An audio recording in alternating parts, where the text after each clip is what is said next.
हाँ जी बेटे, good morning सारिਆਂ ਨੂੰ जी। फिर तो बड़ी प्यार भरी सत श्री गुड मॉर्निंग मैम। हाँ जी बेटे, ਅਸੀਂ ਲੈਸਨ ਕਰ ਰਹੇ ਹਾਂ ਰਾਜਨੀਤਿਕ ਪ੍ਰਣਾਲੀ। ਇਸ ਤੋਂ ਪਹਿਲਾਂ ਤੁਹਾਡੀਆਂ 5 ਕਲਾਸਿਸ ਰਾਜਨੀਤਿਕ ਪ੍ਰਣਾਲੀ ਉੱਤੇ ਹੋ ਚੁੱਕੀਆਂ। ਠੀਕ, ਅੱਜ ਸਾਡੀ ਉਸ ਤੋਂ ਅਗਲੀ ਕਲਾਸ ਹੈ। ਕੱਲ ਦੀ ਕਲਾਸ ਦੇ ਵਿੱਚ ਅਸੀਂ ਬਹੁਤ ਜ਼ਿਆਦਾ ਤੁਹਾਨੂੰ ਮੈਂ ਦੱਸਿਆ ਵੈਰੀ ਇੰਪੋਰਟੈਂਟ ਟੌਪਿਕ ਕੀਤਾ ਸੀ ਰਾਜਨੀਤਿਕ ਪ੍ਰਣਾਲੀ ਦੇ ਕੰਮ, functions of political system, that is निवेश कार्य ਅਤੇ ਨਿਕਾਸ ਕਾਰਜ, input functions and output functions। और मैं ਤੁਹਾਨੂੰ ਦੱਸਿਆ ਸੀਗਾ ਕਿ input function 4 ਤਰ੍ਹਾਂ ਦੇ ਹੈ ਔਰ output functions 3 ਤਰ੍ਹਾਂ ਦੇ ਹੈ। ਸੋ ਜੇ ਆਪਾਂ ਉਹਨਾਂ ਸਾਰਿਆਂ ਦਾ ਨਿਚੋੜ ਕੱਢੀਏ, input function ਤੇ output function ਦਾ ਨਿਚੋੜ ਕੱਢੀਏ ਤਾਂ ਨਿਚੋੜ ਦੇ ਤੌਰ ਤੇ ਅਸੀਂ ਕਹਿ ਸਕਦੇ ਹਾਂ ਕਿ ਲੋਕ ਅਤੇ ਲੋਕਾਂ ਦੇ ਸਮੂਹ ਪ੍ਰਣਾਲੀ ਦੇ ਅੱਗੇ ਮੰਗਾਂ ਰੱਖਦੇ ਹਨ। ਸਾਰਿਆਂ ਨੇ ਡਿਫਰੈਂਟ ਮੰਗਾਂ ਰੱਖਣੀਆਂ। ਉਹਨਾਂ ਮੰਗਾਂ ਚੋਂ ਸਰਕਾਰ ਨੇ ਮਤਲਬ ਉਹ ਮੰਗਾਂ ਸੰਚਾਰ ਦੇ ਸਾਧਨਾਂ ਰਾਹੀਂ ਅਖਬਾਰਾਂ, ਰੇਡੀਓ, ਟੈਲੀਵਿਜ਼ਨ, WhatsApp ਸਾਰੇ ਤਰੀਕਿਆਂ ਦੇ ਰਾਹੀਂ ਸਰਕਾਰ ਤੱਕ ਪਹੁੰਚਦੀਆਂ ਹਨ। ਫਿਰ ਸਰਕਾਰ ਉਹਨਾਂ ਵਿੱਚੋਂ ਕੁਝ ਇੱਕ ਜਨਰਲ ਮੰਗਾਂ ਕੱਢ ਲੈਂਦੀ ਹੈ ਜਿਹੜੀਆਂ ਪੂਰੀਆਂ ਕਰਨ ਦੇ ਨਾਲ ਕਿ ਪੂਰੇ ਸਮਾਜ ਦਾ ਭਲਾ ਹੋ ਸਕਦਾ ਹੈ। ਸੋ ਉਹਨਾਂ ਮੰਗਾਂ ਨੂੰ ਸੰਬੰਧੀ ਫਿਰ ਨਿਰਣੇ ਲਏ ਜਾਂਦੇ ਹਨ। ਨਿਰਣੇ ਲੈ ਕੇ ਉਹਨਾਂ ਸੰਬੰਧੀ 3 ਕੰਮ ਕੀਤੇ ਜਾਂਦੇ ਹਨ। ਮੰਗਾਂ ਨੂੰ ਪੂਰਾ ਕਰਨ ਲਈ ਕਾਨੂੰਨ ਬਣਾਏ ਜਾਂਦੇ ਹਨ ਜਿਸਨੂੰ ਅਸੀਂ ਨਿਯਮ ਨਿਰਮਾਣ ਕਾਰਜ ਕਹਿੰਦੇ ਆ, law making function. Second is ਬਣੇ ਹੋਏ ਕਾਨੂੰਨਾਂ ਨੂੰ ਲਾਗੂ ਕੀਤਾ ਜਾਂਦਾ ਹੈ, ਦੈਟ ਇਜ਼ ਰੂਲ ਐਪਲੀਕੇਸ਼ਨ, ਨਿਯਮ ਪ੍ਰਯੋਗ ਕਾਰਜ। ਐਂਡ ਥਰਡ ਵਨ ਇਜ਼ ਉਹਨਾਂ ਨਿਯਮਾਂ ਦੀ, ਉਹਨਾਂ ਕਾਨੂੰਨਾਂ ਦੀ ਰੱਖਿਆ ਤੇ ਵਿਆਖਿਆ ਕੀਤੀ ਜਾਣੀ ਜ਼ਰੂਰੀ ਹੈ, that is called rule interpretation function, ਜੇ ਆਪਾਂ ਕਹਿ ਸਕਦੇ ਹਾਂ ਨਿਯਮ ਨਿਰਣਾ ਕਾਰਜ। ਔਰ ਮੈਂ ਤੁਹਾਨੂੰ ਕੱਲ ਕਲੀਅਰ ਕਰ ਦਿੱਤਾ ਸੀਗਾ ਕਿ ਕਾਨੂੰਨ ਬਣਾਉਣਾ ਵਿਧਾਨ ਪਾਲਿਕਾ ਦਾ ਕੰਮ ਹੈ, ਕਾਨੂੰਨਾਂ ਨੂੰ ਲਾਗੂ ਕਰਨਾ ਕਾਰਜਪਾਲਿਕਾ ਐਗਜ਼ੈਕਟਿਵ ਦਾ ਕੰਮ ਹੈ, ਕਾਨੂੰਨਾਂ ਦੀ ਰੱਖਿਆ ਤੇ ਵਿਆਖਿਆ ਕਰਨੀ ਨਿਆਂਪਾਲਿਕਾ ਦਾ ਕੰਮ ਹੈ। ਪਰ ਜਦੋਂ ਦਾ ਮੈਂ ਲੈਸਨ ਸ਼ੁਰੂ ਕੀਤਾ, ਲੈਸਨ ਸਾਡਾ ਹੈਗਾ ਪੋਲੀਟੀਕਲ ਸਿਸਟਮ। ਪੋਲੀਟੀਕਲ ਸਿਸਟਮ ਨੂੰ ਮੈਂ ਤੁਹਾਨੂੰ ਬਾਰ-ਬਾਰ ਕਿਹਾ ਕਿ ਪੋਲੀਟੀਕਲ ਸਿਸਟਮ ਦਾ ਤੁਸੀਂ ਕੀ ਯਾਦ ਰੱਖਣਾ ਹੈ ਕਿ ਸਰਕਾਰ, ਆਪਾਂ ਕਿਹਦੀ ਗੱਲ ਕਰ ਰਹੇ ਹਾਂ, ਪੋਲੀਟੀਕਲ ਸਿਸਟਮ ਮੀਨਸ ਅਸੀਂ ਸਰਕਾਰ ਦੀ ਗੱਲ ਕਰ ਰਹੇ ਹਾਂ। ਸੋ ਸਰਕਾਰ ਦੀ ਗੱਲ ਜਦ ਆਪਾਂ ਕਰ ਰਹੇ ਹਾਂ ਤਾਂ ਕੀ ਹੈ ਕਿ ਲੋਕ ਸਰਕਾਰ ਅੱਗੇ ਵੱਖ-ਵੱਖ ਮੰਗਾਂ ਰੱਖਦੇ ਰਹਿੰਦੇ ਹਨ ਅਤੇ ਸਰਕਾਰ ਦਾ ਮੁੱਖ ਕੰਮ ਕੀ ਹੈ, ਲੋਕਾਂ ਦੀਆਂ ਮੰਗਾਂ ਨੂੰ ਪੂਰਾ ਕਰਨਾ। ਜਿਹੜੀ ਸਰਕਾਰ, ਜਿਹੜੀ ਰਾਜਨੀਤਿਕ ਪ੍ਰਣਾਲੀ ਜ਼ਿਆਦਾ ਮੰਗਾਂ ਪੂਰੀਆਂ ਕਰਦੀ ਹੈ ਉਹਨੂੰ ਆਪਾਂ ਇੱਕ ਵਧੀਆ ਰਾਜਨੀਤਿਕ ਪ੍ਰਣਾਲੀ ਮੰਨਦੇ ਹਾਂ। ਜਿਹੜੇ ਰਾਜਨੀਤਿਕ ਪ੍ਰਣਾਲੀ ਲੋਕਾਂ ਦੀਆਂ ਘੱਟ ਮੰਗਾਂ ਪੂਰੀਆਂ ਕਰਦੀ ਹੈ ਉਹਨੂੰ ਆਪਾਂ ਇੱਕ ਮਾੜੀ ਸਰਕਾਰ ਜਾਂ ਮਾੜੀ ਰਾਜਨੀਤਿਕ ਪ੍ਰਣਾਲੀ ਦਾ ਨਾਮ ਦਿੰਦੇ ਹਾਂ। ਸੋ ਦੂਸਰੀ ਚੀਜ਼ ਮੈਂ ਤੁਹਾਨੂੰ ਇਹ ਵੀ ਦੱਸੀ ਸੀ ਕਿ ਮੰਗਾਂ ਅਲੱਗ-ਅਲੱਗ ਨੇ। ਅਮੀਰ ਦੇਸ਼ਾਂ ਦੀਆਂ ਮੰਗਾਂ ਅਲੱਗ ਨੇ, ਲੋਕਾਂ ਦੀਆਂ, ਗਰੀਬ ਦੇਸ਼ਾਂ ਦੀਆਂ ਮੰਗਾਂ ਅਲੱਗ ਨੇ। ਤੁਹਾਨੂੰ ਮੈਂ ਐਗਜ਼ਾਮਪਲ ਵੀ ਦਿੱਤੀ ਸੀ ਕਿ ਇੱਕ ਗਰੀਬ ਮਾਂ-ਬਾਪ ਦਾ ਬੱਚੇ ਦੀਆਂ ਮੰਗਾਂ ਆਪਣੇ ਮਾਂ-ਪਿਓ ਤੋਂ ਅਲੱਗ ਨੇ, ਅਮੀਰ ਮਾਂ-ਬਾਪ ਦੇ ਬੱਚਿਆਂ ਦੀਆਂ ਮੰਗਾਂ ਅਲੱਗ ਨੇ। ਠੀਕ ਇਸੇ ਤਰੀਕੇ ਦੇ ਨਾਲ ਹਰੇਕ ਦੇਸ਼ ਦੇ ਲੋਕ ਆਪਣੀ ਸਮਰੱਥਾ ਮੁਤਾਬਕ, ਆਪਣੀ ਯੋਗਤਾ ਮੁਤਾਬਕ ਪ੍ਰਣਾਲੀ ਅੱਗੇ ਮੰਗਾਂ ਰੱਖਦੇ ਹਨ। ਔਰ ਮੈਂ ਤੁਹਾਨੂੰ ਇਹ ਵੀ ਦੱਸਿਆ ਸੀਗਾ ਕਿ ਪ੍ਰਣਾਲੀ ਤੋਂ ਦੇ ਅੱਗੇ ਜਦੋਂ ਵੀ ਆਪਾਂ ਮੰਗਾਂ ਰੱਖਦੇ ਹਾਂ ਤਾਂ ਬਦਲੇ ਵਿੱਚ ਸਾਨੂੰ ਪ੍ਰਣਾਲੀ ਦਾ ਸਾਥ ਦੇਣਾ ਪੈਂਦਾ ਹੈ, ਜਿਸਨੂੰ ਕਹਿੰਦੇ ਆ ਨਿਵੇਸ਼ ਸਮਰਥਨ, ਇਨਪੁਟ ਸਪੋਰਟ। ਔਰ ਸਪੋਰਟ ਦੇਣੀ ਬਹੁਤ ਜ਼ਰੂਰੀ ਹੈ। ਮੈਂ ਤੁਹਾਨੂੰ ਐਗਜ਼ਾਮਪਲਸ ਵੀ ਦੱਸੀਆਂ ਸੀ ਕਿ ਜੇ ਤੁਸੀਂ ਘਰ ਦੇ ਵਿੱਚ ਆਪਣੀਆਂ ਮੰਗਾਂ ਮਨਾਉਣਾ ਚਾਹੁੰਦੇ ਹੋ ਤਾਂ ਬਦਲੇ ਵਿੱਚ ਤੁਹਾਨੂੰ ਕੁਝ ਕਰਨਾ ਪਏਗਾ।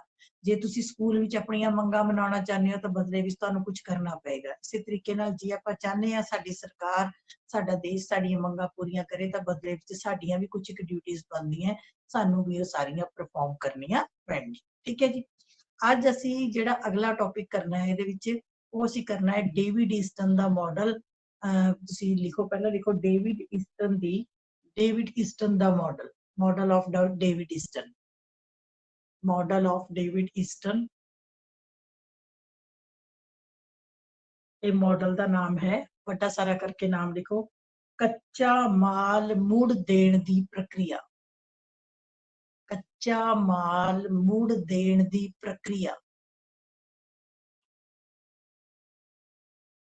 ਇੰਗਲਿਸ਼ ਚ ਆਪਾਂ ਇਹਨੂੰ ਕਹਿੰਦੇ ਆ feedback loop mechanism. Feedback loop mechanism.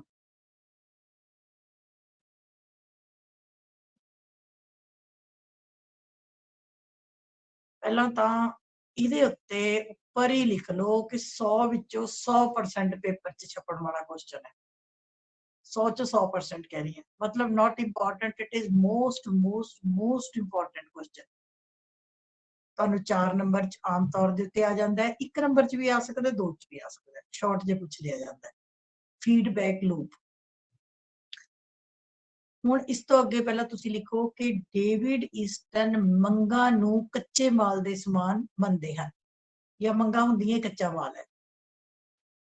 David Easton ਮੰਗਾਂ ਨੂੰ ਕੱਚੇ ਮਾਲ ਦੇ ਬਰਾਬਰ ਮੰਨਦੇ ਹਨ ਜਾਂ ਕੱਚਾ ਮਾਲ ਮੰਨਦੇ ਹਨ। ਕੋਈ ਇਸੀ ਮਾੜਾ ਜਿਹਾ ਹੌਲੀ ਕਰਿਓ। ਡੇਵਿਡ ਈਸਟਨ ਮੰਗਾਂ ਨੂੰ ਕੱਚਾ ਮਾਲ ਮੰਨਦੇ ਹਨ, ਰॉ ਮਟੀਰੀਅਲ। ਆ ਵੀ ਕੱਚਾ ਮਾਲ ਕਿਉਂ ਮੰਨਦੇ ਹਨ? ਹੁਣ ਬੜੇ ਧਿਆਨ ਨਾਲ ਸੁਣਿਓ। ਕੱਚਾ ਮਾਲ ਕੀ ਹੁੰਦਾ ਹੈ? ਕਿਸੇ ਚੀਜ਼ ਨੂੰ ਬਣਾਉਣ ਦੇ ਲਈ ਜਿਹੜਾ ਸਾਨੂੰ ਰਫ ਚਾਹੀਦਾ ਹੁੰਦਾ ਹੈ, ਕੱਚਾ ਮਾਲ। ਜਿਵੇਂ ਆਪਾਂ ਜੇ ਚੀਨੀ ਬਣਾਉਣੀ ਹੈ ਤਾਂ ਗੁੜ ਕੀ ਹੈ ਸਾਡੇ ਲਈ? ਕੱਚਾ ਮਾਲ। ਠੀਕ ਹੈ। ਜੇ ਕਿਸੇ ਨੇ iron and steel the factory ਲਗਾਉਣੀ ਹੈ ਤਾਂ ਉਹਦੇ ਲਈ ਲੋਹਾ ਕੀ ਹੈ? ਕੱਚਾ ਮਾਲ ਹੈ। ਕਿਸੇ ਵੀ ਚੀਜ਼, ਜਿਵੇਂ ਆਪਾਂ ਨੇ ਕਣਕ ਦੀ, ਆਪਾਂ ਨੇ ਮੰਨ ਲਓ ਜੇ ਚੱਕੀ ਲਾਣੀ ਹੈ ਤਾਂ ਸਾਡੇ ਲਈ ਕਣਕ ਕੀ ਹੈ? ਕੱਚਾ ਮਾਲ ਹੈ। ਠੀਕ ਹੈ। ਜੇ ਕਿਸੇ ਨੇ ਕਾਰਪੈਂਟਰ ਦੀ ਦੁਕਾਨ ਖੋਲਣੀ ਹੈ, ਫਰਨੀਚਰ ਦੀ ਦੁਕਾਨ ਖੋਲਣੀ ਹੈ, ਫਰਨੀਚਰ ਦੀ ਫੈਕਟਰੀ ਲਗਾਣੀ ਹੈ ਤਾਂ ਉਹਦੇ ਲਈ ਕੀ ਕੱਚਾ ਮਾਲ ਹੋਏਗਾ? ਲੱਕੜੀ ਜਿਹੜੀ ਹੈ ਉਹ ਕੱਚਾ ਮਾਲ ਹੋਏਗੀ। ਕੱਚਾ ਮਾਲ ਮੈਨੇ ਉਹ ਮਾਲ ਜਿਸ ਤੋਂ ਬਿਨਾ ਕੰਮ ਸ਼ੁਰੂ ਨਹੀਂ ਕੀਤਾ ਜਾ ਸਕਦਾ। ਠੀਕ ਇਸੇ ਤਰੀਕੇ ਦੇ ਨਾਲ ਮੰਗਾਂ ਨੂੰ ਕੀ ਕਿਹਾ ਜਾਂਦਾ ਹੈ? ਕੱਚਾ ਮਾਲ। ਕੱਚਾ ਮਾਲ ਮੈਨੇ ਰॉ ਮਟੀਰੀਅਲ। ਭਾਵ ਜੇ ਮੰਗਾਂ ਨਹੀਂ ਹੋਣਗੀਆਂ ਤਾਂ ਪ੍ਰਣਾਲੀ ਦਾ ਕੰਮ ਸ਼ੁਰੂ ਨਹੀਂ ਹੋ ਸਕਦਾ। ਤੁਸੀਂ ਲਿਖ ਸਕਦੇ ਹੋ ਕਿ ਮੰਗਾਂ ਨੂੰ ਕੱਚੇ ਮਾਲ ਦੇ ਬਰਾਬਰ ਮੰਨਿਆ ਜਾਂਦਾ ਹੈ। Demands are regarded as the raw material. If there is no raw material, we cannot manufacture anything. ਜੇਕਰ ਕੱਚਾ ਮਾਲ ਨਹੀਂ ਹੋਵੇਗਾ ਤਾਂ ਅਸੀਂ ਕੋਈ ਵੀ ਵਸਤੂ ਤਿਆਰ ਨਹੀਂ ਕਰ ਸਕਦੇ, ਤਿਆਰ ਨਹੀਂ ਕਰ ਸਕਦੇ। ਇਸੇ ਤਰ੍ਹਾਂ ਪ੍ਰਣਾਲੀ ਨੂੰ ਕੰਮ ਕਰਨ ਲਈ, ਮੰਗਾਂ ਦਾ ਹੋਣਾ ਬਹੁਤ ਜ਼ਰੂਰੀ ਹੈ। Like this, demands are very much essential for the functioning of political system. Demands are very much essential for the functioning of political system.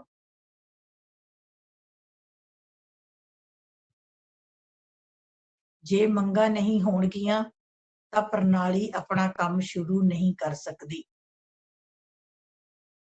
If there are no demands, political system cannot work.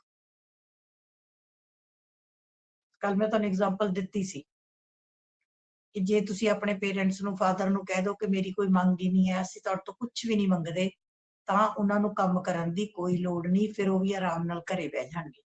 ਪਰ ਮੈਂ ਤੁਹਾਨੂੰ ਇਹ ਵੀ ਨਾਲ ਦੱਸਿਆ ਸੀਗਾ ਕਿ ਜਿਉਂਦੇ ਮਨੁੱਖ ਦੀਆਂ ਮੰਗਾਂ ਕਦੇ ਵੀ ਖਤਮ ਨਹੀਂ ਹੁੰਦੀਆਂ। ਠੀਕ ਇਸੇ ਤਰੀਕੇ ਦੇ ਨਾਲ ਏਦਾਂ ਕਦੇ ਵੀ ਨਹੀਂ ਹੋ ਸਕਦਾ ਕਿ ਪ੍ਰਣਾਲੀ ਅੱਗੇ ਲੋਕੀ ਮੰਗਾਂ ਕਰਨੀਆਂ ਬੰਦ ਕਰ ਦੇਣ। ਇੱਕ ਮੰਗ ਪੂਰੀ ਹੁੰਦੀ ਹੈ, ਦੂਜੀ ਸ਼ੁਰੂ ਹੋ ਜਾਂਦੀ ਹੈ, ਮੰਗਾਂ ਦਾ ਸਿਲਸਿਲਾ ਚੱਲਦਾ ਰਹਿੰਦਾ ਹੈ। ਇੱਕ ਅਗਲੀ ਗੱਲ ਲਿਖੋ ਤੁਸੀਂ। ਹਾਲੇ ਮੈਂ ਡੇਵਿਡ ਈਸਟਨ ਦਾ ਮਾਡਲ ਸ਼ੁਰੂ ਨਹੀਂ ਕਰਵਾਇਆ, ਹਾਲੇ ਮੈਂ ਮੇਨ ਹੋਰ ਕੁਝ ਪੁਆਇੰਟ ਲਿਖਾ ਰਹੀ ਹਾਂ। ਇੱਕ ਲਿਖੋ, ਨਿਵੇਸ਼ ਸਮਰਥਨਾਂ ਨੂੰ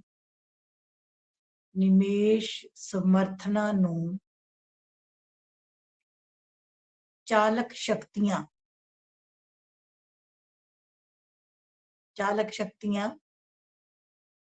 ਜਾਂ ਸਪੋਰਟਿੰਗ ਸਹਾਇਕ ਸ਼ਕਤੀਆਂ ਮੰਨਿਆ ਜਾਂਦਾ ਹੈ। ਨਿਵੇਸ਼ ਸਮਰਥਨਾਂ ਨੂੰ ਚਾਲਕ ਸ਼ਕਤੀਆਂ ਜਾਂ ਸਹਾਇਕ ਸ਼ਕਤੀਆਂ, ਇੰਧਨ ਲਿਖ ਸਕਦੇ ਹੋ ਤੁਸੀਂ। ਇੰਧਨ ਮੈਨੇ ਫਿਊਲ ਮੰਨਿਆ ਜਾਂਦਾ ਹੈ। ਹੁਣ ਬੜੇ ਧਿਆਨ ਨਾਲ ਮੇਰੀ ਐਗਜ਼ਾਮਪਲ ਸੁਣਿਓ, ਕਿਉਂਕਿ ਤੁਹਾਨੂੰ ਐਗਜ਼ਾਮਪਲ, ਕੋਈ ਵੀ ਐਗਜ਼ਾਮਪਲ ਬੇਟੇ ਤੁਹਾਨੂੰ ਕਿਸੇ ਬੁੱਕ ਵਿੱਚ ਨਹੀਂ ਮਿਲਣੀ। ਦੂਸਰੀ ਗੱਲ, ਜਿੰਨੀ ਦੇਰ ਤੱਕ ਤੁਹਾਨੂੰ ਐਗਜ਼ਾਮਪਲ ਸਮਝ ਨਹੀਂ ਆਈ ਉਨੀ ਦੇਰ ਤੱਕ ਇਹ ਲੈਸਨ ਸਮਝ ਨਹੀਂ ਆ ਸਕਦਾ। ਹੁਣ ਦੋ ਚੀਜ਼ਾਂ ਮੈਂ ਤੁਹਾਨੂੰ ਕਹੀਆਂ, ਇੱਕ ਕਹੀਆਂ ਕੱਚਾ ਮਾਲ, ਇੱਕ ਕਿਹਾ ਫਿਊਲ, ਇੰਧਨ, ਸਹਾਇਕ ਚੀਜ਼ਾਂ। ਜਿਹੜੀਆਂ ਮੰਗਾਂ ਹਨ ਉਹ ਕੱਚਾ ਮਾਲ ਹਨ, ਰॉ ਮਟੀਰੀਅਲ ਹੈ। ਠੀਕ ਹੈ। ਤੇ ਜਿਹੜੇ ਨਿਵੇਸ਼ ਸਮਰਥਨ ਕੱਲ ਮੈਂ ਲਿਖਾਏ ਸੀਗੇ ਉਹ ਕੀ ਹੈ? ਇੰਧਨ ਦੀ ਤਰ੍ਹਾਂ ਹਨ। ਫੋਰ ਐਗਜ਼ਾਮਪਲ, ਆਪਾਂ ਨੇ ਚੀਨੀ ਬਣਾਉਣੀ ਹੈ। ਚੀਨੀ ਬਣਾਉਣ ਲਈ ਆਪਾਂ ਨੂੰ ਕੱਚਾ ਮਾਲ ਕੀ ਚਾਹੀਦਾ? ਗੰਨਾ। ਜੇ ਗੰਨਾ ਨਹੀਂ ਹੈ ਤਾਂ ਚੀਨੀ ਨਹੀਂ ਬਣਨ ਲੱਗੀ। ਠੀਕ ਹੈ। ਮੰਨ ਲਓ ਆਪਾਂ ਨੇ ਕੱਪੜੇ ਦੀ ਫੈਕਟਰੀ ਲਾਉਣੀ ਹੈ, ਜੇ ਆਪਾਂ ਸੂਟਾਂ ਦੀ ਕੱਪੜੇ ਦੀ ਫੈਕਟਰੀ ਲਾਉਣੀ ਹੈ, ਸਾਡੇ ਕੋਲ ਕੱਚਾ ਮਾਲ ਕੀ ਹੈ? ਕਪਾਹ ਜਾਂ ਪਟਸਨ, ਜੋ ਜਿਸ ਚੀਜ਼ ਦਾ ਹਾਂ ਜਿਹਦੇ ਤੋਂ ਆਪਾਂ ਕੱਪੜਾ ਬਣਾਉਣਾ। ਪਰ ਮੰਨ ਲਓ ਤੁਸੀਂ ਗੰਨੇ ਚੀਨੀ ਦੀ ਫੈਕਟਰੀ ਲਾ ਰਹੇ ਹੋ, ਤੁਹਾਡੇ ਕੋਲ ਗੰਨਾ ਵੀ ਹੈਗਾ, ਫੈਕਟਰੀ ਵੀ ਹੈਗੀ, ਮਜ਼ਦੂਰ ਵੀ ਤਿਆਰ ਨੇ, ਮਸ਼ੀਨਾਂ ਵੀ ਤਿਆਰ ਨੇ, ਸਭ ਕੁਝ ਹੈਗਾ, ਲਾਈਟ ਹੀ ਨਹੀਂ ਹੈਗੀ। ਫਿਰ ਜਨਰੇਟਰ ਨੂੰ ਤੁਸੀਂ ਕਹੋਗੇ ਮੈਡਮ ਜਨਰੇਟਰ ਚਲਾ ਲਓ, ਮੰਨ ਲਓ ਤੁਹਾਡੇ ਕੋਲ ਜਨਰੇਟਰ ਵੀ ਨਹੀਂ। ਜੇ ਜਨਰੇਟਰ, ਕਈ ਵਾਰੀ ਤੁਸੀਂ ਆਪਾਂ ਲਾਈਟ ਚਲੀ ਜਾਂਦੀ, ਆਪਾਂ ਕਹਿੰਦੇ ਜਨਰੇਟਰ ਚਲਾ ਲਓ, ਉਹ ਕਹਿੰਦੇ ਜਨਰੇਟਰ ਦਾ ਪੈਟਰੋਲ ਹੀ ਨਹੀਂ ਹੈਗਾ। ਜੇ ਪੈਟਰੋਲ ਹੀ ਨਹੀਂ, ਪੈਟਰੋਲ ਵੀ ਨਹੀਂ, ਕੋਲਾ ਵੀ ਨਹੀਂ, ਇੰਧਨ ਵੀ ਨਹੀਂ, ਬਿਜਲੀ ਵੀ ਨਹੀਂ, ਫਿਰ ਕੀ ਹੈ? ਫਿਰ ਕੱਚੇ ਮਾਲ ਨੂੰ ਕੁਝ ਨਹੀਂ ਕੀਤਾ ਜਾ ਸਕਦਾ, ਕੱਚਾ ਮਾਲ ਉੱਥੇ ਦਾ ਉੱਥੇ ਪਿਆ ਰਹੂਗਾ, ਤੁਸੀਂ ਆਪਣੀ ਮੈਨੂਫੈਕਚਰਿੰਗ ਨਹੀਂ ਕਰ ਸਕਦੇ। ਮੇਰੀ ਗੱਲ ਸਮਝ ਆ ਗਈ? ਹੁਣ ਮੰਨ ਲਓ ਆਪਾਂ ਕਮਰੇ 'ਚ ਬੈਠੇ ਹਾਂ, ਸਾਨੂੰ ਗਰਮੀ ਲੱਗ ਰਹੀ ਹੈ, ਠੀਕ ਹੈ, ਆਪਾਂ ਪੱਖਾ ਚਲਾ ਲਾਂਗੇ, ਮੰਨ ਲਓ ਜੇ ਲਾਈਟ ਹੀ ਨਹੀਂ ਆ, ਪਰ ਪੱਖਾ ਤਾਂ ਤੁਹਾਡੇ ਕੋਲ ਹੈਗਾ, ਪੱਖੇ ਨਾਲ ਕੁਝ ਨਹੀਂ ਹੋਣਾ, ਏਸੀ ਤੁਹਾਡਾ ਲੱਗਿਆ ਹੋਇਆ, ਏਸੀ ਨਾਲ ਕੁਝ ਨਹੀਂ ਹੋਣਾ, ਤੁਹਾਨੂੰ ਕੀ ਚਾਹੀਦੀ ਹੈ? ਲਾਈਟ। ਜੇ ਤੁਹਾਡੇ ਕੋਲ ਲਾਈਟ ਵੀ ਨਹੀਂ ਹੈ, ਤੁਹਾਡਾ ਇਨਵਰਟਰ ਵੀ ਖਰਾਬ ਹੈ, ਇਨਵਰਟਰ ਵੀ ਨਹੀਂ ਹੈਗਾ, ਇਨਵਰਟਰ ਵੀ ਨਹੀਂ ਚੱਲ ਰਿਹਾ, ਜਨਰੇਟਰ ਹੈ, ਜਨਰੇਟਰ 'ਚ ਪੈਟਰੋਲ ਨਹੀਂ ਹੈਗਾ, ਫਿਰ ਕੀ ਹੈ? ਜ਼ੀਰੋ। ਪੱਖਾ ਲੱਗਿਆ ਰਵੇ, ਲੱਗੇ ਪੱਖੇ ਨੂੰ ਤਾਂ ਹਵਾ ਨਹੀਂ ਦੇਣੀ। ਸੋ ਇਸੇ ਤਰੀਕੇ ਦੇ ਨਾਲ ਯਾਦ ਰੱਖਿਓ, ਮੰਗਾ ਕੀ ਹੈ?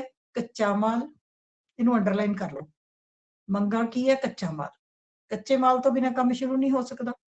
ਠੀਕ ਇਸੇ ਤਰੀਕੇ ਨਾਲ ਸਮਰਥਨ ਕੀ ਹੈ? ਨਿਵੇਸ਼ ਸਮਰਥਨ। ਸਮਰਥਨ ਕੀ ਹੈ? ਸਪੋਰਟ।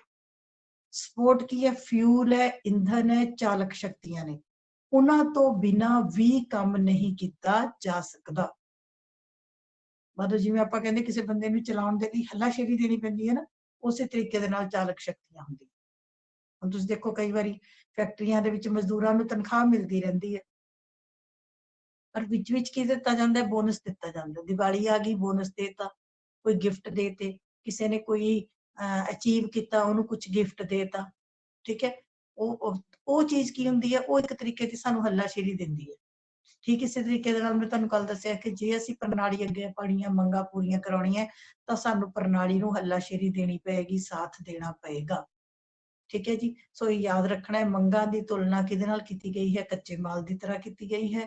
ਅਤੇ ਜੋ ਫਿਊਲ ਹੈ, ਇੰਧਨ ਹੈ, ਚਾਲਕ ਸ਼ਕਤੀਆਂ ਨੇ, ਇਹ ਕੀ ਹੈ? ਸਾਡੀ ਨਿਵੇਸ਼ ਸਮਰਥਨ ਨੇ। ਜੇ ਅਸੀਂ ਚਾਹੁੰਦੇ ਹਾਂ ਪ੍ਰਣਾਲੀ ਸਾਡੀਆਂ ਮੰਗਾਂ ਪੂਰੀਆਂ ਕਰੇ, ਤਾਂ ਸਾਨੂੰ ਪ੍ਰਣਾਲੀ ਨੂੰ ਸਾਥ ਦੇਣਾ ਪਏਗਾ। ਔਰ ਮੈਂ ਸਾਥ ਤੁਹਾਨੂੰ ਕੱਲ ਕਰਾਇਆ ਸੀ ਕਿ ਚਾਹੇ ਅਸੀਂ ਕਰਾਂ ਦੀ ਅਦਾਇਗੀ ਕਰੀਏ, ਚਾਹੇ ਕਾਨੂੰਨਾਂ ਦੀ ਪਾਲਣਾ ਕਰੀਏ, ਪ੍ਰਣਾਲੀ ਦੇ ਕੰਮਾਂ ਵਿੱਚ ਭਾਗ ਲਈਏ, ਸੈਨਾ ਵਿੱਚ ਭਰਤੀ ਹੋਈਏ, ਆਪਣੇ ਦੇਸ਼ ਨੂੰ ਪਿਆਰ ਕਰੀਏ, ਆਪਣੇ ਦੇਸ਼ ਪ੍ਰਤੀ ਸਾਡੀ ਲਗਨ ਹੋਵੇ, ਪ੍ਰਣਾਲੀ ਦੀ ਆਗਿਆ ਦਾ ਪਾਲਣ ਕਰੀਏ, ਪ੍ਰਣਾਲੀ ਲਈ ਚੰਗਾ ਸੋਚੀਏ, ਸਮਾਜ ਦੀ ਸੇਵਾ ਕਰੀਏ, ਸਾਰਾ ਕੀ ਹੈ? ਸਾਡਾ ਸਮਰਥਨ। ਮੈਂ ਕਰਾਏ ਸੀ ਤੁਹਾਨੂੰ ਭੌਤਿਕ ਸਮਰਥਨ, ਸਹਿਭਾਗੀ ਸਮਰਥਨ ਕਰਾਏ ਸੀ ਨਾ ਕੱਲ, ਇਹ ਉਹੀ ਵਾਲੇ ਨੇ ਸਮਰਥਨ। ਠੀਕ ਹੋ ਗਿਆ ਜੀ? ਇਹ ਇੱਕ ਮੈਂ ਦੱਸਣਾ ਸੀ। ਹੁਣ ਆਪਾਂ ਸ਼ੁਰੂ ਕਰਾਂਗੇ David Easton the model of David Easton feedback loop. ਔਰ ਮੈਂ ਫਿਰ ਅਗੇਨ ਐਂਡ ਅਗੇਨ ਤੁਹਾਨੂੰ ਦਾ ਕਹਿ ਰਹੀ ਹਾਂ ਕਿ ਇਹ ਕੁਐਸਚਨ ਤੁਹਾਨੂੰ ਪੇਪਰ ਵਿੱਚ 100 ਵਿੱਚੋਂ 100% ਛਪੇਗਾ ਹੀ ਛਪੇਗਾ। ਔਰ ਵਿਦ ਡਾਇਗਰਾਮ, ਛੋਟਾ ਜਿਹਾ ਡਾਇਗਰਾਮ ਹੈ, ਛੋਟਾ ਜਿਹਾ ਸਿੰਪਲ ਜਿਹਾ, ਕੋਈ ਸਾਇੰਸ ਵਾਲਾ ਡਾਇਗਰਾਮ ਨਹੀਂ ਹੈ, ਉਹ ਡਾਇਗਰਾਮ ਵੀ ਹੁਣ ਆਪਾਂ ਨੇ ਨਾਲ ਕਰਨਾ। तो पहला तुसी लिखो डेविड ईस्टन अनुसार, ਹੁਣ ਇੱਥੋਂ ਜਰਾ ਸਟਾਰਟ ਕਰ ਲਿਓ। ਡੇਵਿਡ ਈਸਟਨ ਅਨੁਸਾਰ ਨਿਵੇਸ਼ਾਂ ਅਤੇ ਨਿਕਾਸਾਂ ਵਿੱਚ ਗੂੜਾ ਸੰਬੰਧ ਹੈ। ਡੇਵਿਡ ਈਸਟਨ ਅਨੁਸਾਰ ਨਿਵੇਸ਼ਾਂ ਅਤੇ ਨਿਕਾਸਾਂ ਵਿੱਚ ਗੂੜਾ ਸੰਬੰਧ ਹੈ। According to David Easton, there is a close relationship between input and outputs. David Easton ਅਨੁਸਾਰ ਨਿਵੇਸ਼ਾਂ ਅਤੇ ਨਿਕਾਸਾਂ ਵਿੱਚ ਗੂੜਾ ਸੰਬੰਧ ਹੈ।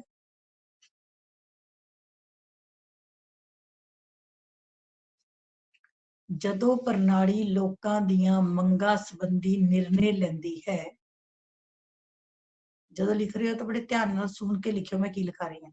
ਜਦੋਂ ਪ੍ਰਣਾਲੀ ਲੋਕਾਂ ਦੀਆਂ ਮੰਗਾਂ ਸੰਬੰਧੀ ਨਿਰਣੇ ਲੈ ਕੇ ਕਾਨੂੰਨ ਬਣਾਉਂਦੀ ਹੈ, ਬ੍ਰੈਕਟ 'ਚ ਨਿਕਾਸ ਲਿਖ ਲਿਓ। ਜਦੋਂ ਪ੍ਰਣਾਲੀ ਲੋਕਾਂ ਦੀਆਂ ਮੰਗਾਂ ਸੰਬੰਧੀ ਨਿਰਣੇ ਲੈ ਕੇ ਕਾਨੂੰਨ ਬਣਾਉਂਦੀ ਹੈ, ਭਾਵ ਨਿਕਾਸ ਕਾਰਜ ਕਰਦੀ ਹੈ,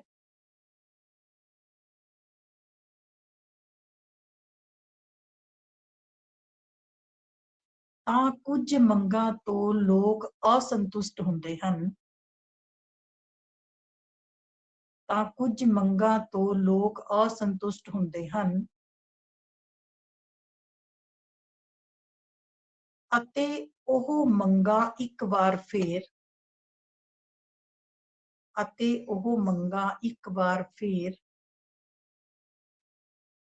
ਕੱਚੇ ਮਾਲ ਦੇ ਰੂਪ ਵਿੱਚ ਪ੍ਰਣਾਲੀ ਸਾਹਮਣੇ ਆ ਜਾਂਦੀਆਂ ਹਨ।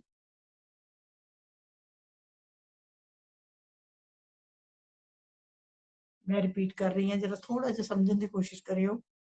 ਜਦੋਂ ਲੋਕ ਪ੍ਰਣਾਲੀ ਤੋਂ ਮੰਗਾਂ ਕਰਦੇ ਹਨ, ਪ੍ਰਣਾਲੀ ਉਹਨਾਂ ਸੰਬੰਧੀ ਨਿਰਣੇ ਲੈਂਦੀ ਹੈ, ਕਾਨੂੰਨ ਬਣਾਉਂਦੀ ਹੈ। ਠੀਕ ਹੈ, ਪ੍ਰਣਾਲੀ ਨੇ ਕਾਨੂੰਨ ਬਣਾਤਾ, ਪਰ ਲੋਕ ਉਹਦੇ ਤੋਂ ਸੰਤੁਸ਼ਟ ਨਹੀਂ ਹੈ। ਤਾਂ ਕੁਝ ਇੱਕ ਮੰਗਾਂ ਜਿਨ੍ਹਾਂ ਤੋਂ ਲੋਕ ਸੰਤੁਸ਼ਟ ਨਹੀਂ ਹੁੰਦੇ, ਠੀਕ ਹੈ, ਉਹ ਇੱਕ ਵਾਰੀ ਫੇਰ ਪ੍ਰਣਾਲੀ ਦੇ ਅੱਗੇ ਮੰਗ ਦੇ ਰੂਪ ਵਿੱਚ ਆ ਜਾਂਦੀਆਂ ਹਨ।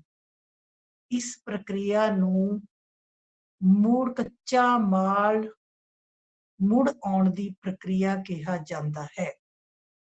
ਇਸ ਪ੍ਰਕਿਰਿਆ ਨੂੰ, ਪ੍ਰਕਿਰਿਆ ਮਾਨੇ ਪ੍ਰੋਸੈਸ, ਇਸ ਪ੍ਰਕਿਰਿਆ ਨੂੰ ਮੁੜ ਕੱਚਾ ਮਾਲ ਦੇਣ ਦੀ ਪ੍ਰਕਿਰਿਆ ਕਿਹਾ ਜਾਂਦਾ ਹੈ।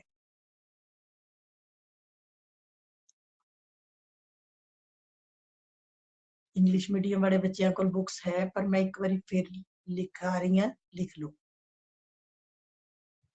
when the groups of people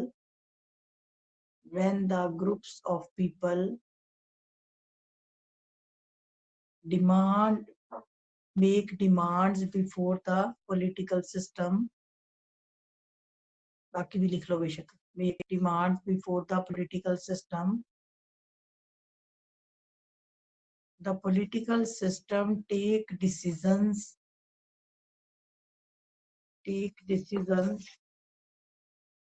and make laws for that demands. ਲੋਕਾਂ ਨੇ ਮੰਗ ਕੀਤੀ, ਪ੍ਰਣਾਲੀ ਕੋਲ ਪਹੁੰਚੀ, ਪ੍ਰਣਾਲੀ ਨੇ ਉਹਦੇ ਸੰਬੰਧੀ ਟੇਕ ਡਿਸੀਜ਼ਨ, ਫੈਸਲੇ ਲਏ, ਐਂਡ ਮੇਕ ਲਾਜ਼, ਤੇ ਲਾਅ ਬਣਾਤੇ। ਠੀਕ ਹੋ ਗਿਆ ਜੀ, ਅੱਗੇ ਲਿਖੋ। ਬਟ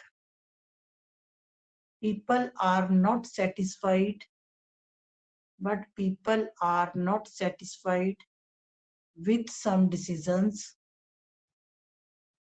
ਪਰ ਲੋਕ ਕੁਝ ਇੱਕ ਮੰਗਾਂ ਤੋਂ ਸੰਤੁਸ਼ਟ ਨਹੀਂ ਹੁੰਦੇ,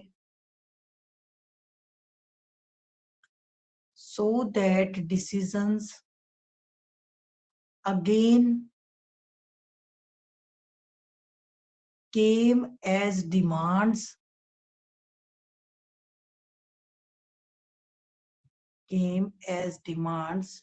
before the political system.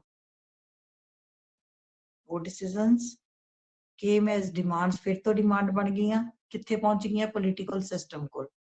This process is called feedback loop. This process is called feedback loop.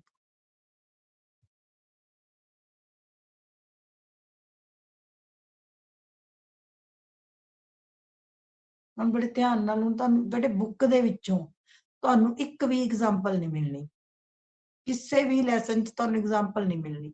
Example ਤੋਂ ਬਿਨਾਂ ਤੁਹਾਨੂੰ ਸਮਝ ਨਹੀਂ ਆਉਣਾ। ਹੁਣ ਬੜੇ ਧਿਆਨ ਨਾਲ ਗੱਲ ਸੁਣਿਓ। ਮੰਨ ਲਓ ਠੀਕ ਹੈ, ਪ੍ਰਣਾਲੀ ਨੇ ਕੋਈ ਵੀ ਫੈਸਲਾ ਲਿਆ, ਲੋਕਾਂ ਨੇ ਕੋਈ ਮੰਗ ਰੱਖੀ, ਠੀਕ ਹੈ ਜੀ।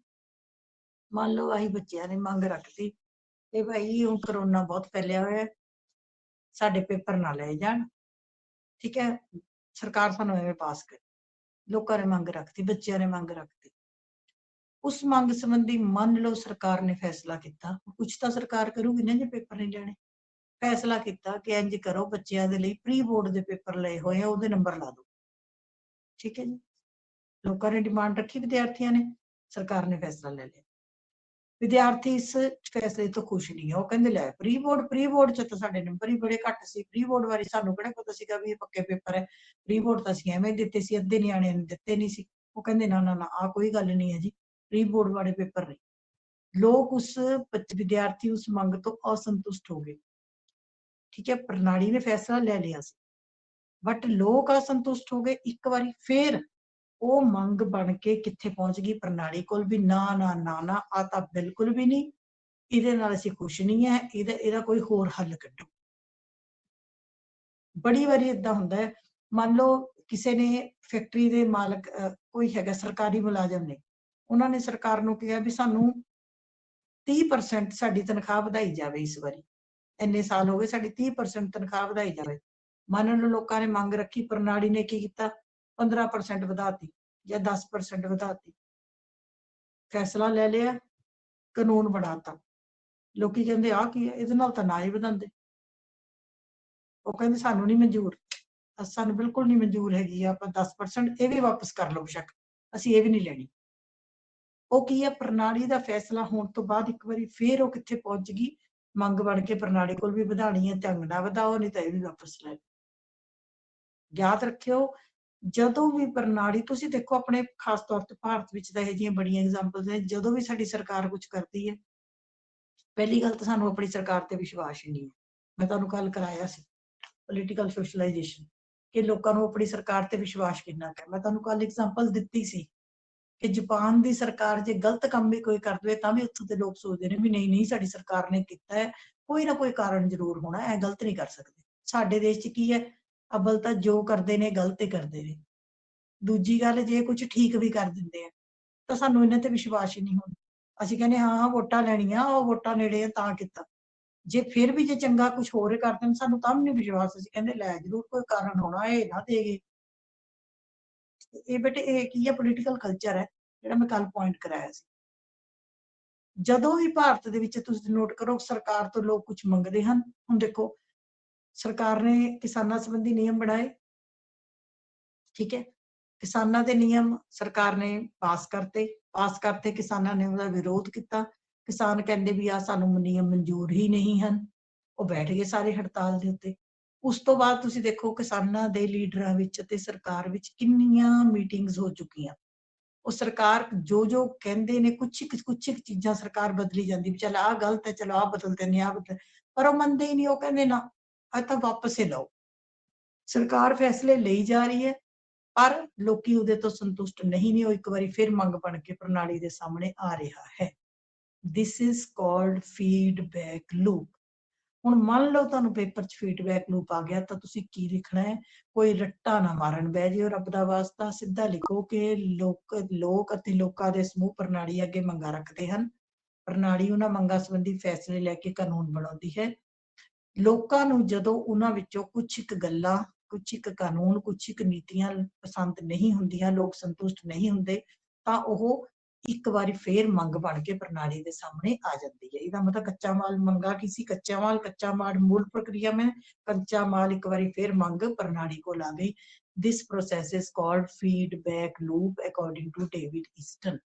बस इन्हें च कोई कहानी पाउन नहीं बहना, ठीक है। बुक च पढ़ोगे, बुक च बहुत टफ लिखा हुआ है, बुक्स विच बहुत टफ लिखे हुए, बहुत टफ लैंग्वेज है, तो वो नहीं तुहानू समझ आनी। तुहानू मैं सिंपल जिहा दसदा, तुसीं ये करता एक डायग्राम जिहड़ा कि तुसीं बनाना है, ਉਹ ਤੁਸੀਂ ਬਣਾਉਣਾ ਹੈ ਨਾਲ, ਉਸ ਡਾਇਗਰਾਮ ਤੋਂ ਪਹਿਲੇ ਹੀ ਸਮਝ ਲਓ। ਜਦੋਂ ਲੋਕੀ ਮੰਗਾਂ ਰੱਖਦੇ ਹਨ, ਯਾਦ ਰੱਖਿਓ, ਜਦੋਂ ਲੋਕ ਮੰਗਾਂ ਰੱਖਦੇ ਹਨ ਪ੍ਰਣਾਲੀ ਦੇ ਅੱਗੇ ਤਾਂ ਵਾਤਾਵਰਣ ਦਾ ਪ੍ਰਭਾਵ ਪੈਂਦਾ ਹੈ, ਦੇਸ਼ ਦੇ ਅੰਦਰੂਨੀ ਵਾਤਾਵਰਣ ਦਾ ਵੀ ਅਤੇ ਬਾਹਰੀ ਵਾਤਾਵਰਣ ਦਾ।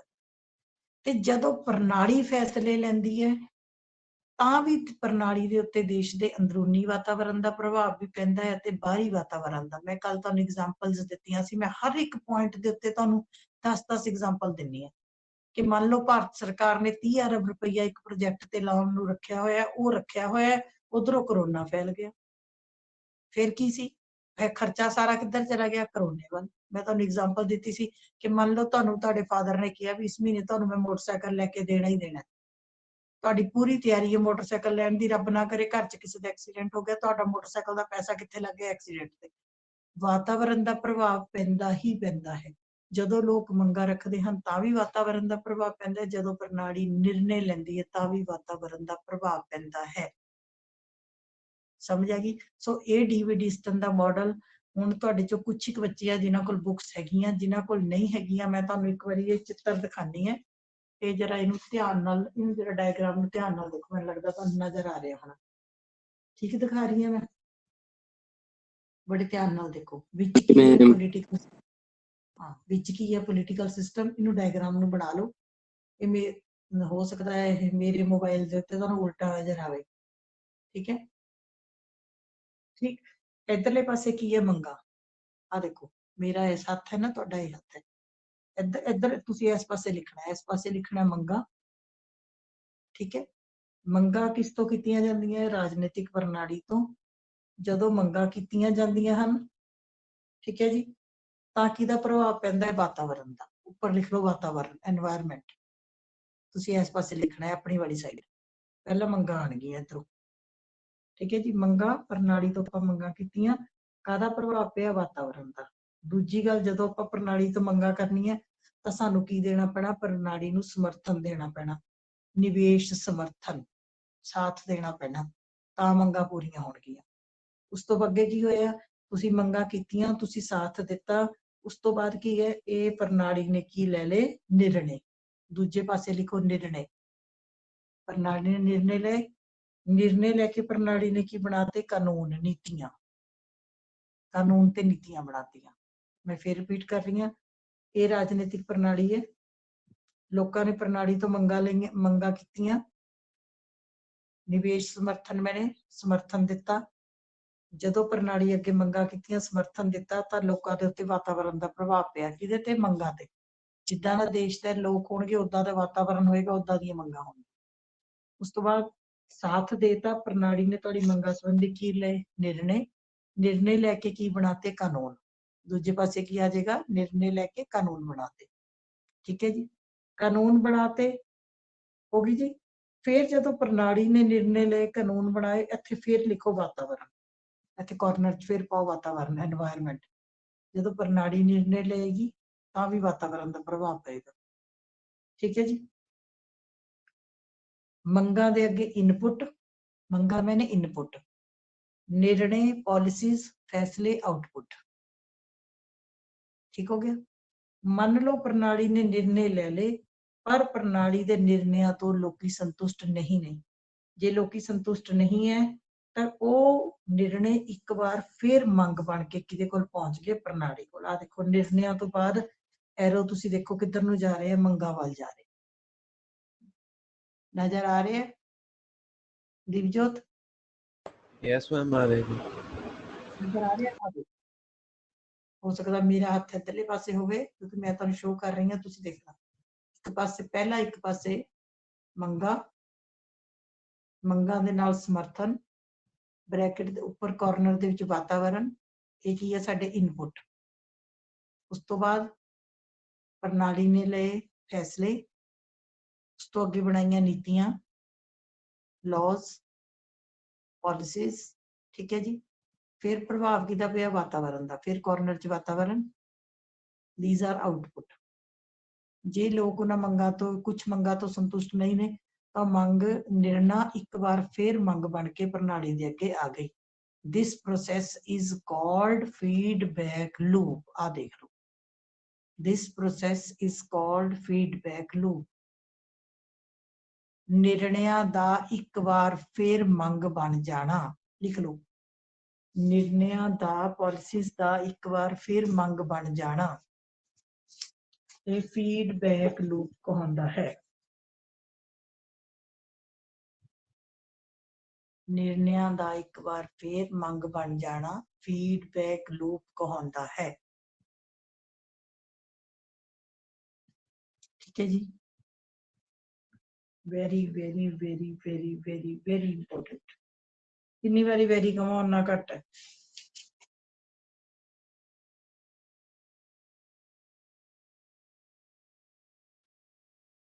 हाँ जी, हुण पहले मैनूं ये दसो भी हुण तुहानूं राजनीतिक प्रणाली दे कारज समझ आ गए? Yes ma'am. बिल्कुल। हाँ जी।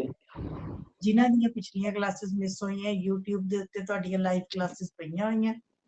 मेरे ख्याल 3 या 4 लैक्चर, 4 लैक्चर मैनूं लगदा पए होए हैं, 4 क्लासेस दे। ਜਿਹੜੀਆਂ 2-3 ਹੋਰ ਕਲਾਸਿਸ ਹੋਣਗੀਆਂ ਮਤਲਬ ਇਸ ਲੈਸਨ ਦੀਆਂ, ਉਹ ਵੀ ਮੈਂ ਤੁਹਾਨੂੰ YouTube ਤੇ ਪਾ ਦਾਂਗੀ। ਹਲੇ ਵੀ ਜੇ ਹੁਣ ਪੜ੍ਹਨਾ ਤੁਸੀਂ ਹੈ, ਪੜ੍ਹਨ ਦਾ ਕੰਮ ਮੈਂ ਨਹੀਂ ਕਰ ਸਕਦੀ, ਠੀਕ ਹੈ। ਮੈਂ ਤੁਹਾਨੂੰ ਸਭ ਕੁਝ ਪ੍ਰੋਵਾਈਡ ਕਰਵਾ ਸਕਦੀ ਹਾਂ, ਪੜ੍ਹਨ ਦਾ ਕੰਮ ਤੁਹਾਡਾ ਹੈ। ਸੋ ਜੇ ਜਿਹੜੇ ਬੱਚੇ ਪੜ੍ਹਨਾ ਚਾਹੁੰਦੇ हाँ ਪੜ੍ਹ जी। ਲਓ। ਇੱਕ ਵਾਰੀ ਮੈਂ ਰਿਵਾਈਜ਼ ਕਰ ਰਹੀ ਹਾਂ ਲੈਸਨ। ਸਭ ਤੋਂ ਪਹਿਲਾਂ ਅਸੀਂ ਰਾਜਨੀਤਿਕ ਪ੍ਰਣਾਲੀ 'ਚ ਰਾਜਨੀਤਿਕ ਦਾ ਅਰਥ ਕੀਤਾ, ਫਿਰ ਪ੍ਰਣਾਲੀ ਦਾ ਅਰਥ ਕੀਤਾ, ਫਿਰ ਅਸੀਂ ਰਾਜਨੀਤਿਕ ਪ੍ਰਣਾਲੀ ਦਾ ਇਕੱਠਾ ਅਰਥ ਕੀਤਾ, ਉਸ ਤੋਂ ਬਾਅਦ ਅਸੀਂ ਪਰਿਭਾਸ਼ਾਵਾਂ ਕੀਤੀਆਂ।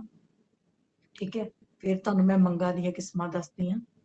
ਠੀਕ ਹੈ, ਨਿਵੇਸ਼ਾਂ ਦੀਆਂ ਕਿਸਮਾਂ, ਉਸ ਤੋਂ ਬਾਅਦ ਸਮਰਥਨ ਦੀਆਂ ਕਿਸਮਾਂ।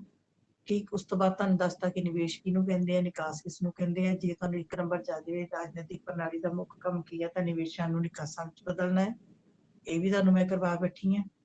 ਠੀਕ, ਇਸ ਤੋਂ ਬਾਅਦ ਆਈ ਥਿੰਕ ਰਾਜਨੀਤਿਕ ਪ੍ਰਣਾਲੀ ਦੇ ਕੰਮ, ਨਿਵੇਸ਼ ਕਾਰਜ 4 ਤਰ੍ਹਾਂ ਦੇ, ਨਿਕਾਸ ਕਾਰਜ 3 ਤਰ੍ਹਾਂ ਦੇ, ਇਹ ਵੀ ਅਸੀਂ ਕਰ ਚੁੱਕੇ ਆ। ਰਾਜਨੀਤਿਕ ਪ੍ਰਣਾਲੀ ਦੇ ਢਾਂਚੇ, organs, structure of political system, ਰਸਮੀ ਢਾਂਚੇ, ਗੈਰ ਰਸਮੀ, ਫਾਰਮਲ ਐਂਡ ਇਨਫਾਰਮਲ। ਇਹ ਜਿਨ੍ਹਾਂ ਦੀ ਕਲਾਸ ਮਿਸ ਹੋਈ ਹੈ, ਵੈਰੀ ਇੰਪੋਰਟੈਂਟ ਹੈ, ਇਹ ਵੀ ਕਰ ਲਿਓ। ਠੀਕ ਹੈ ਜੀ, ਰਸਮੀ ਢਾਂਚੇ ਜਿਨ੍ਹਾਂ ਦੇ ਰਾਹੀਂ ਪ੍ਰਣਾਲੀ ਸਿੱਧੇ ਤੌਰ ਤੇ ਆਪਣੇ ਕੰਮ ਕਰਦੀ ਹੈ, ਦੈਟ ਇਜ਼ ਕਾਲਡ ਰਸਮੀ ਢਾਂਚੇ। ਫਾਰਮਲ ਸਟਰਕਚਰ, ਤੇ ਜਿਹੜੇ ਪ੍ਰਣਾਲੀ ਦਾ ਕੰਮ ਕਰਨ 'ਚ ਅਸਿੱਧੇ ਤੌਰ ਤੇ ਮਦਦ ਕਰਦੇ ਆ, that is called informal structure. Formal ਦੇ ਵਿੱਚ ਕਿਹੜੇ ਸੀਗੇ? ਕਾਰਜਪਾਲਿਕਾ, ਵਿਧਾਨਪਾਲਿਕਾ, ਨਿਆਂਪਾਲਿਕਾ। ਠੀਕ ਹੈ, ਇਹ ਸਾਡੇ ਫਾਰਮਲ ਸਟਰਕਚਰ ਹੈ, ਜਿਨ੍ਹਾਂ ਤੋਂ ਬਿਨਾਂ ਪ੍ਰਣਾਲੀ ਆਪਣਾ ਕੰਮ ਕਰ ਹੀ ਨਹੀਂ ਸਕਦੀ। ਠੀਕ, ਇਸੇ ਤਰੀਕੇ ਦੇ ਨਾਲ ਇਨਫਾਰਮਲ ਸਟਰਕਚਰ ਵਿੱਚ ਤੁਹਾਡੇ ਪੋਲੀਟੀਕਲ ਸਿਸਟਮ ਆ ਗਿਆ, ਤੁਹਾਡਾ ਰਾਜਨੀਤਿਕ ਦਲ ਆ ਗਏ, ਤੁਹਾਡੇ ਸੰਚਾਰ ਦੇ ਸਾਧਨ ਆ ਗਏ, ਤੁਹਾਡੇ ਰਿਸ਼ਤੇਦਾਰੀ ਦੇ ਸੰਬੰਧ ਆ ਗਏ, ਸਭ ਕੁਝ ਇਨਕਲੂਡ ਕਿਹਦੇ 'ਚ? ਇਨਫਾਰਮਲ ਸਟਰਕਚਰ ਦੇ ਵਿੱਚ। ਠੀਕ ਹੈ ਜੀ, ਹੁਣ ਅਸੀਂ ਇਸ ਲੈਸਨ ਦਾ ਇੱਕ ਹੋਰ ਛੋਟਾ ਜਿਹਾ ਪਾਰਟ ਕਰਾਂਗੇ, ਜਿਹਦੇ ਉੱਤੇ ਤੁਹਾਨੂੰ ਕਈ ਵਾਰੀ 4 ਨੰਬਰ ਦਾ ਕੁਐਸਚਨ ਜਾਂ 6 ਨੰਬਰ ਦੇ ਕੁਐਸਚਨ 'ਚ ਕੁਐਸਚਨ ਆ ਜਾਂਦਾ ਹੈ ਕਿ ਰਾਜਨੀਤਿਕ ਪ੍ਰਣਾਲੀ ਦਾ ਅਰਥ ਦੱਸੋ, ਪਰਿਭਾਸ਼ਾ ਦੱਸੋ ਅਤੇ ਵਿਸ਼ੇਸ਼ਤਾਵਾਂ ਦੱਸੋ। ਵਿਸ਼ੇਸ਼ਤਾਵਾਂ ਵੈਸੇ ਜੇ ਤੁਸੀਂ ਬੁੱਕ ਦੇਖੋਗੇ ਤਾਂ ਬੁੱਕ ਦੇ ਵਿੱਚ ਸ਼ੁਰੂ 'ਚ ਹੈ, ਪਰ ਮੈਂ ਸ਼ੁਰੂ 'ਚ ਇਸ ਕਰਕੇ ਨਹੀਂ ਕਰਵਾਈਆਂ ਕਿ ਤੁਹਾਨੂੰ ਪਹਿਲਾਂ ਪ੍ਰਣਾਲੀ ਬਾਰੇ ਪਤਾ ਲੱਗ ਜਾਵੇ, ਉਸ ਤੋਂ ਬਾਅਦ ਅਸੀਂ ਵਿਸ਼ੇਸ਼ਤਾਵਾਂ ਕਰਾਂਗੇ। ਸੋ ਹੁਣ ਤੁਸੀਂ ਹੈਡਿੰਗ ਦਿਓ ਰਾਜਨੀਤਿਕ ਪ੍ਰਣਾਲੀ ਦੀਆਂ ਵਿਸ਼ੇਸ਼ਤਾਵਾਂ, ਮੇਨ ਫੀਚਰਸ ਜਾਂ ਕਰੈਕਟਰਿਸਟਿਕਸ ਆਫ ਪੋਲੀਟੀਕਲ ਸਿਸਟਮ। ਰਾਜਨੀਤਿਕ ਪ੍ਰਣਾਲੀ ਦੀਆਂ ਵਿਸ਼ੇਸ਼ਤਾਵਾਂ, ਰਾਜਨੀਤਿਕ ਪ੍ਰਣਾਲੀ ਦੀਆਂ ਵਿਸ਼ੇਸ਼ਤਾਵਾਂ, ਕਰੈਕਟਰਿਸਟਿਕਸ ਜਾਂ main features of political system. ਇਹ ਛੋਟੇ ਛੋਟੇ ਪੁਆਇੰਟ ਹੈ, ਮੈਂ ਤੁਹਾਨੂੰ ਨੋਟ ਕਰਵਾ ਦਿੰਦੀ ਹਾਂ, ਤੁਸੀਂ ਲਿਖ ਲਓ। ਕਰੈਕਟਰਿਸਟਿਕਸ ਮੀਨਸ ਹੁਣ ਤੱਕ ਜੋ ਕੁਝ ਤੁਸੀਂ ਪੜ੍ਹਿਆ ਸਭ ਕਰੈਕਟਰਿਸਟਿਕਸ ਹੈ। ਕਿ ਜੇ ਤੁਹਾਨੂੰ ਕੋਈ ਕਹੇ ਕਿ ਰਾਜਨੀਤਿਕ ਪ੍ਰਣਾਲੀ ਦੀਆਂ ਵਿਸ਼ੇਸ਼ਤਾਵਾਂ ਦੱਸੋ, ਹੁਣ ਜੇ ਕੋਈ ਤੁਹਾਨੂੰ ਕੋਈ ਕਹੇ ਅੰਬ ਦੀਆਂ ਵਿਸ਼ੇਸ਼ਤਾਵਾਂ ਦੱਸੋ ਬਈ, ਤਾਂ ਤੁਸੀਂ ਕੀ ਦੱਸੋਗੇ? ਵੀ ਅੰਬ ਇੱਕ ਫਲ ਹੈ। ਠੀਕ ਹੈ ਜੀ, ਅੰਬ ਦਾ ਰੰਗ ਪੀਲਾ ਹੁੰਦਾ ਹੈ, ਅੰਬ ਦਾ ਸਵਾਦ ਮਿੱਠਾ ਹੁੰਦਾ ਹੈ, ਅੰਬ ਕਈ ਤਰ੍ਹਾਂ ਦਾ ਹੁੰਦਾ ਹੈ, ਅੰਬ ਨੂੰ ਅਸੀਂ ਕਈ ਤਰ੍ਹਾਂ ਯੂਜ਼ ਕਰ ਸਕਦੇ ਹਾਂ, ਖਾਣੇ 'ਚ ਕਰ ਸਕਦੇ ਹਾਂ, ਮੈਂਗੋ ਸ਼ੇਕ ਬਣਾ ਸਕਦੇ ਹਾਂ, ਪੁਡਿੰਗ ਬਣਾ ਸਕਦੇ ਹਾਂ, ਕੁਛ ਵੀ ਤੁਸੀਂ ਮਤਲਬ ਜਿਹੜੀ ਚੀਜ਼ ਬਾਰੇ ਤੁਸੀਂ ਪੜ੍ਹ ਲਿਆ ਉਹਦੀਆਂ ਵਿਸ਼ੇਸ਼ਤਾਵਾਂ ਨੇ। ਠੀਕ ਹੈ, ਮੰਨ ਲਓ ਮੈਨੂੰ ਕੋਈ ਕਹਿ ਦੇਵੇ ਦਿਵਜੋਤ ਦੀਆਂ ਵਿਸ਼ੇਸ਼ਤਾਵਾਂ ਦੱਸੋ, ਕਰੈਕਟਰਿਸਟਿਕਸ ਆਫ ਦਿਵਜੋਤ। ਦਿਵਜੋਤ ਦੱਸਦਾ? ਹਾਂਜੀ, ਰਹਿਣ ਦਿਓ ਜੀ। ਨਹੀਂ ਮੈਂ ਦੱਸ ਦਿੰਨੀ ਆ ਦਿਵਜੋਤ ਦੀਆਂ ਵਿਸ਼ੇਸ਼ਤਾਵਾਂ ਕਿ ਦਿਵਜੋਤ ਇੱਕ ਅੱਛਾ ਬੱਚਾ ਹੈ, ਦਿਵਜੋਤ ਬਹੁਤ ਸ਼ਰੀਫ ਹੈ, ਪਰ ਵਿੱਚ ਬਹੁਤ ਖਰਾਬ ਹੋ ਜਾਂਦਾ ਹੈ। ਠੀਕ ਹੈ, ਦਿਵਜੋਤ ਜਿੰਨੀ ਦੇਰ ਤੱਕ ਡਾਂਟ ਪੈਂਦੀ ਰਹੇ ਕਲਾਸ ਲਗਾਉਂਦਾ ਹੈ, ਕੰਮ ਕਰਦਾ ਹੈ, ਕੁਝ ਦਿਨਾਂ ਬਾਅਦ ਇਹਨੂੰ ਲੱਗਦਾ ਹੈ ਕਿ ਮੈਡਮ ਮੈਨੂੰ ਭੁੱਲ ਗਏ ਹੈ, ਫਿਰ ਇਹ ਕਲਾਸ ਮਿਸ ਕਰ ਦਿੰਦਾ। ਠੀਕ ਹੈ ਜੀ, ਜੇ ਕੰਮ ਕਰੇ ਤਾਂ ਬਹੁਤ ਅੱਛੀ ਤਰ੍ਹਾਂ ਕਰਦਾ ਹੈ। ਠੀਕ ਹੈ, ਦਿਵਜੋਤ ਦਾ ਦਿਮਾਗ ਇੰਜੀਨੀਅਰਸ ਦੀ ਤਰ੍ਹਾਂ ਹੈ, ਪਰ ਇਹਦੀ ਵਰਤੋਂ ਆਪਣੀ ਮਰਜ਼ੀ ਦੇ ਨਾਲ ਕਰਦਾ ਹੈ। ਠੀਕ ਹੈ ਦਿਵਜੋਤ, ਹਾਂ ਇਹ ਵਿਸ਼ੇਸ਼ਤਾਵਾਂ ਨੇ ਦਿਵਜੋਤ ਦੀ। ਠੀਕ ਇਸੇ ਤਰੀਕੇ ਦੇ ਨਾਲ ਹੁਣ ਆਪਾਂ ਰਾਜਨੀਤਿਕ ਪ੍ਰਣਾਲੀ ਵਾਲਾ ਲੈਸਨ ਤਕਰੀਬਨ 99% ਕਰ ਚੁੱਕੇ ਹਾਂ। ਹੁਣ ਅਸੀਂ ਕਰਨਾ ਹੈ ਰਾਜਨੀਤਿਕ ਪ੍ਰਣਾਲੀ ਦੀਆਂ ਵਿਸ਼ੇਸ਼ਤਾਵਾਂ। ਲਿਖੋ ਨੰਬਰ 1 ਪੁਆਇੰਟ। ਨੰਬਰ 1 ਪੁਆਇੰਟ ਲਿਖੋ, ਰਾਜਨੀਤਿਕ ਪ੍ਰਣਾਲੀ ਮਨੁੱਖਾਂ ਨਾਲ ਸੰਬੰਧ ਰੱਖਦੀ ਹੈ। Political system is related with human beings. Political system is related with human beings. ਹਾਂਜੀ, ਰਾਜਨੀਤਿਕ ਪ੍ਰਣਾਲੀ ਦਾ ਸੰਬੰਧ ਕਿਹਦੇ ਨਾਲ ਹੈ? ਮਨੁੱਖਾਂ ਨਾਲ ਹੈ। ਮੈਂ ਤੁਹਾਨੂੰ ਦੱਸਿਆ ਕਿ ਪੋਲੀਟੀਕਲ ਸਿਸਟਮ ਕੀ ਹੈ ਕਿਸੇ ਦੇਸ਼ ਦਾ। ਅਸੀਂ ਕਹਿੰਦੇ ਅਮਰੀਕਾ ਦਾ ਪੋਲੀਟੀਕਲ ਸਿਸਟਮ ਬਹੁਤ ਵਧੀਆ। ਸਿਸਟਮ ਮੀਨਸ ਉੱਥੇ ਦੇ ਲੋਕ ਵਧੀਆ ਨੇ, ਉੱਥੇ ਦੇ ਲੀਡਰ ਵਧੀਆ, ਉੱਥੋਂ ਦੀ ਸਰਕਾਰ ਵਧੀਆ, ਉੱਥੋਂ ਦੇ ਕਰਮਚਾਰੀ ਵਧੀਆ, ਉੱਥੋਂ ਦੇ ਹਾਈ ਅਫੀਸ਼ੀਅਲ ਸਭ ਵਧੀਆ। ਮਨੁੱਖਾਂ ਦੀ ਗੱਲ ਹੈ। ਜਦੋਂ ਆਪਾਂ ਸਿਸਟਮ ਦੀ ਗੱਲ ਕਰਦੇ ਹਾਂ, ਦੇਸ਼ ਦੀ ਗੱਲ ਕਰਦੇ ਹਾਂ, ਸਰਕਾਰ ਦੀ ਗੱਲ ਕਰਦੇ ਹਾਂ, ਰਾਜ ਦੀ ਗੱਲ ਕਰਦੇ ਹਾਂ, ਤਾਂ ਕਿਹਦੇ ਤੋਂ ਮਿਲ ਕੇ ਬਣਿਆ? ਮਨੁੱਖਾਂ ਤੋਂ। ਇਸ ਕਰਕੇ ਜਿੱਦਾਂ ਦੇ ਮਨੁੱਖ ਹੋਣਗੇ ਉਦਾਂ ਦਾ ਸਿਸਟਮ ਹੋਏਗਾ। ਜਿੱਦਾਂ ਦੇ ਮਨੁੱਖ ਹੋਣਗੇ ਦੇਸ਼ ਦੇ, ਉਦਾਂ ਦਾ ਹੀ ਉਹੀ ਸਿਸਟਮ ਹੋਏਗਾ। ठीक है। सो पहली गल, राजनीतिक प्रणाली का संबंध मनुखी संबंधां नाल है, मनुखों दे नाल संबंध रखता है। नंबर 2, राजनीतिक प्रणाली कोल कानून बनाउण दी सर्वउच्च शक्ति हुंदी है। Political system has supreme power to make laws.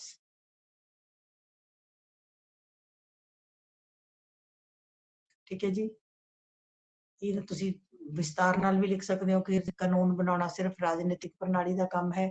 ਕਾਨੂੰਨ ਬਣਾਉਣ ਦੀ ਸ਼ਕਤੀ ਕੇਵਲ ਰਾਜਨੀਤਿਕ ਪ੍ਰਣਾਲੀ ਕੋਲ ਹੈ, ਹੋਰ ਕਿਸੇ ਵੀ ਪ੍ਰਣਾਲੀ ਕੋਲ ਕਾਨੂੰਨ ਬਣਾਉਣ ਦੀ ਸ਼ਕਤੀ ਨਹੀਂ ਹੈ। ਜਿਹੜੀਆਂ ਲਾਈਨਾਂ ਮੈਂ ਲਿਖਾ ਰਹੀ ਹਾਂ ਤੁਹਾਨੂੰ ਕਿਸੇ ਕਿਤਾਬ 'ਚ ਨਹੀਂ ਲੱਭਣੀਆਂ, ਬਿਲਕੁਲ ਸਿੰਪਲ ਕਰਕੇ ਲਿਖਾ ਰਹੀ ਹਾਂ ਤੁਹਾਨੂੰ ਮੈਂ।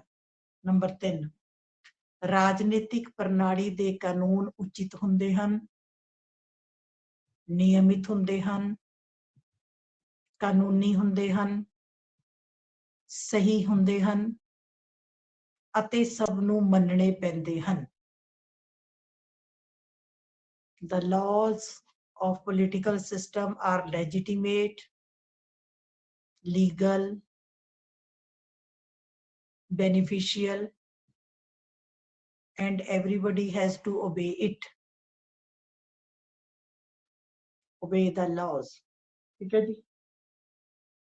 नंबर 4, ਰਾਜਨੀਤਿਕ ਪ੍ਰਣਾਲੀ ਦੇ ਕਾਨੂੰਨ ਨਾ ਮੰਨਣ ਵਾਲੇ ਨੂੰ ਪ੍ਰਣਾਲੀ ਸਜ਼ਾ ਦੇ ਸਕਦੀ ਹੈ, ਜੁਰਮਾਨਾ ਕਰ ਸਕਦੀ ਹੈ ਅਤੇ ਜ਼ਬਰਦਸਤੀ ਕਾਨੂੰਨ ਮੰਨਵਾ ਸਕਦੀ ਹੈ।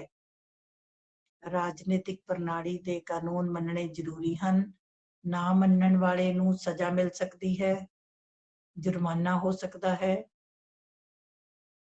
ਠੀਕ ਹੈ, ਅਤੇ ਇਹ ਜ਼ਬਰਦਸਤੀ ਪ੍ਰਣਾਲੀ ਆਪਣੇ ਕਾਨੂੰਨ ਮੰਨਵਾ ਸਕਦੀ ਹੈ। The political system has physical coercive power. The political system has physical coercive power.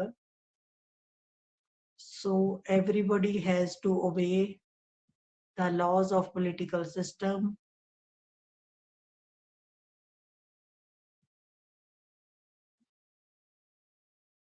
If anybody violate the laws, the political system can fine him and or punish him. Fine कर सकती है, punish कर सकती है।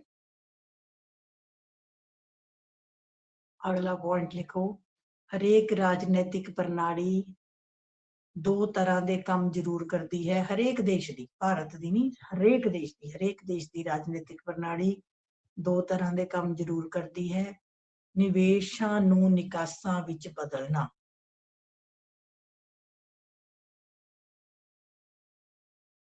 Political system in every country perform two important type of functions to change input into output.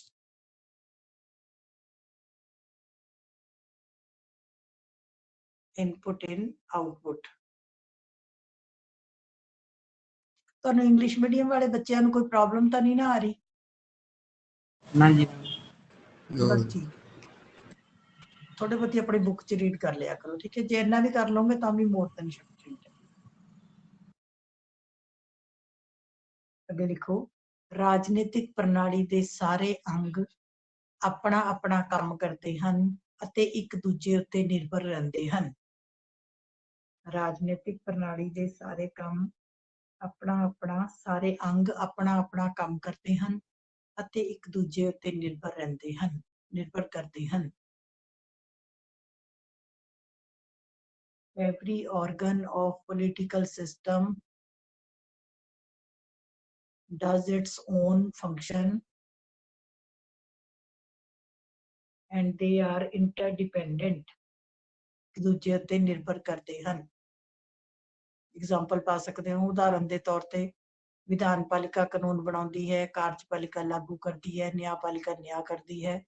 ਇਹ ਸਭ ਇੱਕ ਦੂਜੇ ਉੱਤੇ ਨਿਰਭਰ ਕਰਦੇ ਹਨ। Legislature make laws, executive implement, judiciary interpret it, and they depend on each other. ਇਹ ਸਾਰੇ ਪੁਆਇੰਟ ਆਪਾਂ ਕਰ ਬੈਠੇ ਆ, ਤਾਂ ਮੈਂ ਵਿਸ਼ੇਸ਼ਤਾਵਾਂ ਬਾਅਦ ਚ ਕਰਾਈਆਂ ਨੇ।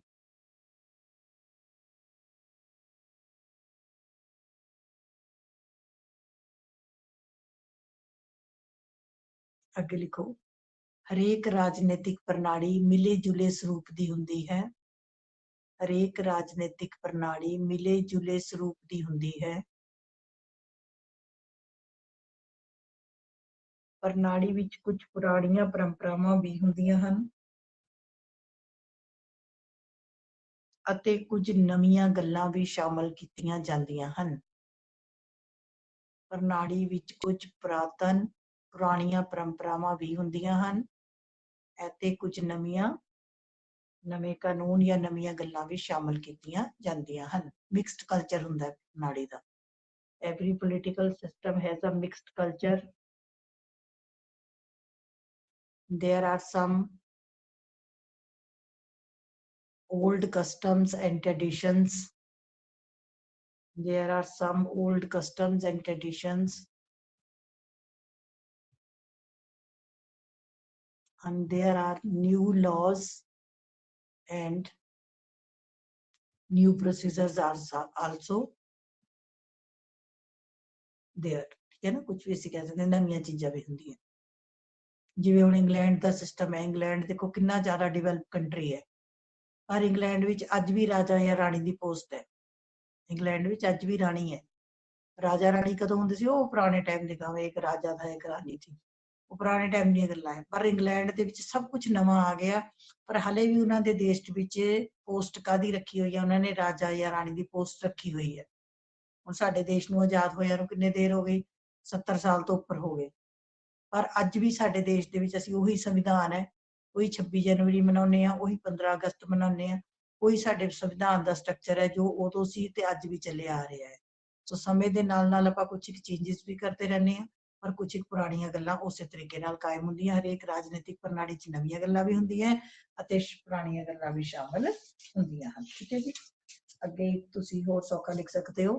ਹਾਂਜੀ, ਹਰੇਕ ਰਾਜਨੀਤਿਕ ਪ੍ਰਣਾਲੀ ਜਦੋਂ ਕੰਮ ਕਰਦੀ ਹੈ, ਹਰੇਕ ਰਾਜਨੀਤਿਕ ਪ੍ਰਣਾਲੀ ਜਦੋਂ ਕੰਮ ਕਰਦੀ ਹੈ ਤਾਂ ਪ੍ਰਣਾਲੀ ਦੇ ਕੰਮ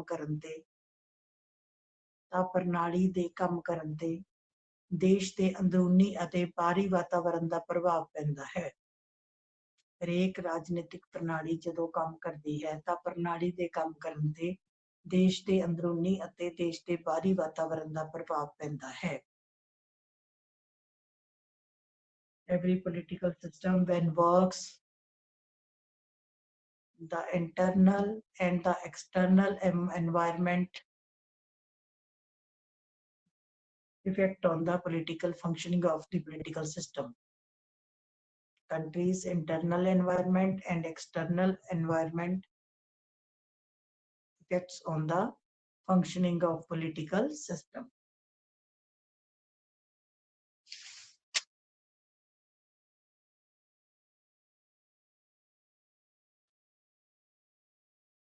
Last point लिख लो, ਹਰੇਕ ਦੇਸ਼ ਵਿੱਚ ਰਾਜਨੀਤਿਕ ਪ੍ਰਣਾਲੀ ਦਾ ਹੋਣਾ ਜ਼ਰੂਰੀ ਹੈ। ਹਰੇਕ ਦੇਸ਼ ਵਿੱਚ ਰਾਜਨੀਤਿਕ ਪ੍ਰਣਾਲੀ ਦਾ ਹੋਣਾ ਜ਼ਰੂਰੀ ਹੈ। ਰਾਜਨੀਤਿਕ ਪ੍ਰਣਾਲੀ ਸਰਵ ਵਿਆਪਕ ਹੁੰਦੀ ਹੈ। ਸਰਵ ਵਿਆਪਕ ਮਾਨੇ ਜਿਹੜੀ ਚੀਜ਼ ਹਰ ਜਗ੍ਹਾ ਮੌਜੂਦ ਹੋਵੇ। ਰਾਜਨੀਤਿਕ ਪ੍ਰਣਾਲੀ ਸਰਵ ਵਿਆਪਕ ਹੁੰਦੀ ਹੈ। Political system is universal. ਜਿਵੇਂ ਅਸੀਂ ਕਹਿੰਦੇ ਪਰਮਾਤਮਾ ਸਰਵ ਵਿਆਪਕ ਹੈ, ਉਸੇ ਤਰੀਕੇ ਨਾਲ political system is universal. Every country has a political system.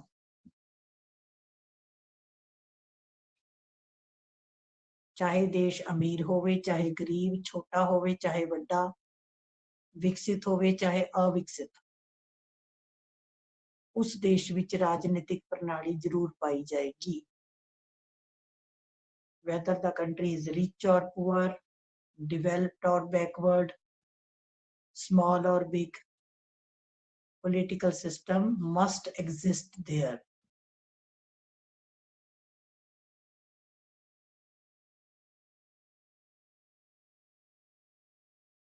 And the last one is ਰਾਜਨੀਤਿਕ ਪ੍ਰਣਾਲੀ ਦੇਸ਼ ਵਿੱਚ ਸਭ ਪ੍ਰਣਾਲੀਆਂ ਤੋਂ ਉੱਪਰ ਹੁੰਦੀ ਹੈ। ਰਾਜਨੀਤਿਕ ਪ੍ਰਣਾਲੀ ਦੇਸ਼ ਦੀਆਂ ਸਭ ਪ੍ਰਣਾਲੀਆਂ ਤੋਂ ਉੱਪਰ ਹੁੰਦੀ ਹੈ।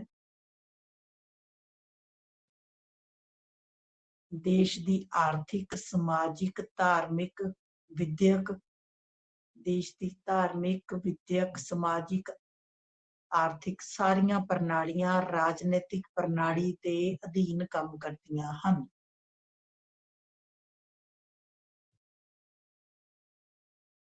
Political system is the supreme system in the country. All other system, economic system, social system, educational system, religious system, all systems work under the guidance of political system. बाकी सब प्रणालियां राजनीतिक प्रणाली ਦੇ ਅਧੀਨ ਹੀ ਕੰਮ ਕਰਦੀਆਂ ਹਨ।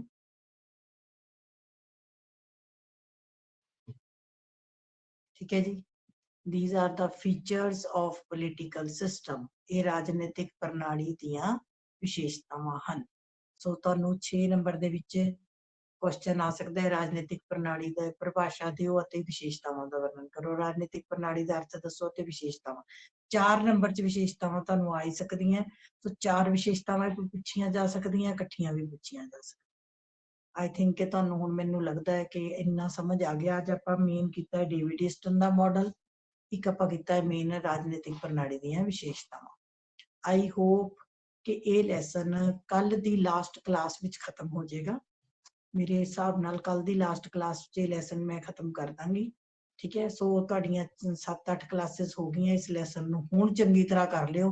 ਹੁਣ ਤੁਹਾਡੇ ਜੁਲਾਈ ਦੇ ਪੇਪਰ ਦੇ ਵਿੱਚ ਕਿਸੇ ਬੱਚੇ ਦੇ ਵੀ ਇਸ ਲੈਸਨ 'ਚ 10 ਨੰਬਰ ਦਾ ਪੇਪਰ ਆਉਣਾ ਹੈ, ਪਰ ਬਿਲਕੁਲ ਵੀ ਨੰਬਰ ਕੱਟਣਾ ਨਹੀਂ ਚਾਹੀਦਾ ਇਸ ਲੈਸਨ 'ਚੋਂ। ਤੇ ਇਹਦੇ ਨਾਲ ਨਾਲ ਆਪਣਾ ਸੰਸਦੀ ਸਰਕਾਰ ਵਾਲਾ ਪਾਰਲੀਮੈਂਟਰੀ ਗਵਰਨਮੈਂਟ ਪਾਰਟ ਬੀ ਦਾ first lesson and second lesson part B ਭਾਰਤੀ ਲੋਕਤੰਤਰ ਦੀਆਂ ਵਿਸ਼ੇਸ਼ਤਾਵਾਂ, ਲੋਕਤੰਤਰ ਦੀਆਂ ਚੁਣੌਤੀਆਂ, ਲੋਕਤੰਤਰ ਦੇ ਲਈ ਸੁਝਾਅ। ਠੀਕ ਹੈ, features, challenges and suggestion for the Indian democracy and parliamentary government. ਇਹ ਤੁਸੀਂ ਆਪਣੇ 3 ਲੈਸਨ ਜੁਲਾਈ ਦੇ ਲਈ ਤਿਆਰ ਕਰ ਲਓ। 2 ਮੈਂ ਪਹਿਲਾਂ ਕਰਵਾਏ ਹੋਏ ਆ, ਇੱਕ ਤੁਹਾਡਾ ਰਾਜਨੀਤਿਕ ਸਿਸਟਮ ਕੱਲ ਖਤਮ ਹੋ ਜਾਏਗਾ। ਸੋ ਇਹ ਤੁਸੀਂ ਆਪਣੀ ਇਸ ਤੋਂ ਬਾਅਦ ਜਿਹੜੀ ਕਲਾਸ ਕੱਲ ਤੋਂ ਬਾਅਦ ਜਿਹੜੀ ਆਪਾਂ ਕਲਾਸ ਲਾਵਾਂਗੇ ਉਹ ਆਪਾਂ ਰਿਵੀਜ਼ਨ ਦੀ ਕਲਾਸ ਲਾਵਾਂਗੇ। ਠੀਕ ਹੈ, ਸੋ ਇੰਨਾ ਕਰ ਲੈਣਾ। ਇਹਨੂੰ ਥੋੜਾ ਘਰੇ ਜਾ ਕੇ ਪੜ੍ਹ ਵੀ ਲਿਆ ਕਰੋ ਇੱਕ ਵਾਰੀ। ਫਿਰ ਜਦ ਤੁਹਾਨੂੰ ਲੋੜ ਪੈਂਦੀ ਹੈ ਫਿਰ ਆਪਣਾ YouTube ਤੋਂ ਲੈਕਚਰ ਦੇਖ ਲਓ ਜਾਂ ਵੀਡੀਓ ਦੇਖ ਲਓ, ਤਾਂ ਕਿ ਤੁਹਾਨੂੰ ਜਿੱਥੇ ਭੁੱਲਦੇ ਹੋ ਉੱਥੇ ਤੁਸੀਂ ਰਿਵਾਈਜ਼ ਕਰ ਸਕਦੇ ਹੋ। ਸੋ 4 ਵੀਡੀਓਜ਼ ਵੀ ਹੈਗੀਆਂ, ਉਹ ਵੀ ਤੁਸੀਂ ਸੁਣ ਸਕਦੇ ਹੋ। ਠੀਕ ਹੈ ਜੀ, okay, thank you very much. Thank you, ma'am.